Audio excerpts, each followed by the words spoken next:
সত্যিকার অর্থে ইসলাম শব্দের অর্থ হচ্ছে আত্মসমর্পণ করা। কি করা? আত্মসমর্পণ করা। যে ব্যক্তি আত্মসমর্পণ করে, যে ব্যক্তি ইসলাম পরিপূর্ণরূপে পালন করে, তাকে আমরা বলি মুসলিম।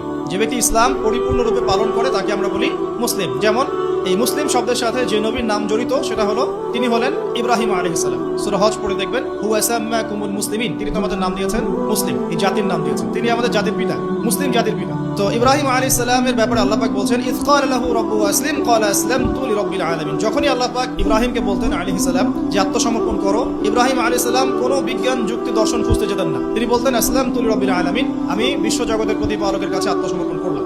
উদাহরণ দিচ্ছি, আল্লাহ রাব্বুল আলামিন ইব্রাহিম আলাইহিস সালামকে বলেছিলেন স্ত্রী এবং সন্তানকে জনমানব শূন্য কাবা ঘরের পাশে রেখে আসতে। ঠিক আছে, জানি তো আমরা।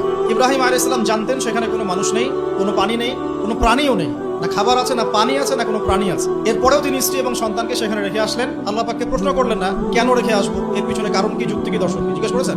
ইয ক্বালা লাহু রাব্বুহু আসলিম, যখনই আল্লাহ পাক বলেছেন আত্মসমর্পণ করো, মেনে নাও, তিনি বলেছেন আসলামতু, আমি মেনে নিলাম, লিরাব্বিল আলামিন।